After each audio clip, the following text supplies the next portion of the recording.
السلام عليكم أصحابتي سو dhawaada kuna soo dhawaada shaxdeena maanta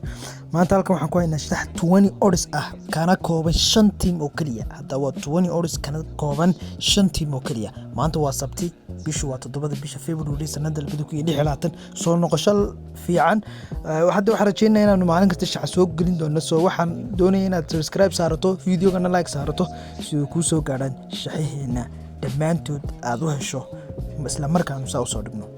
saadu jeedin ciyaartu koowaad waa Manchester United iyo Tottenham oo waxaanu siinay halfka dambe inay laba gool iman doonto Arsenal waxaanu siinay inay badin doonto Newcastle waxaanu siinay inay badin doonto sidoo kale Bayer Leverkusen inay badin doonto sidoo kale Napoli inay badin doonto 20 odds weeyaan waxaan rajeynayaa inaad ka faa'iideysan doontaan haddii aad baan tahay shaxaynta ka badan waxaad ku soo biiri kartaa qaybteena Telegram-ka oo ah commentiga u horeeya ama description-ka muuqaalka aad ka heli doonto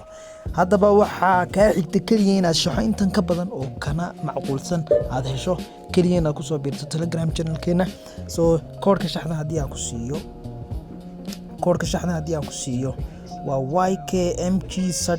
waa YKMG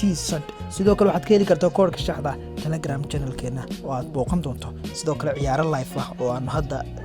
analyze gareynayno ayaa jira oo aan la share gareynayna asxaabteena Telegram-ka soo ka faa'iideyso hadda tag Telegram channel-keena oo nala wingaree maalin kasta dhamaantiin waxaan idin jiray khayr waa inoo bari iyo shaxda maanta.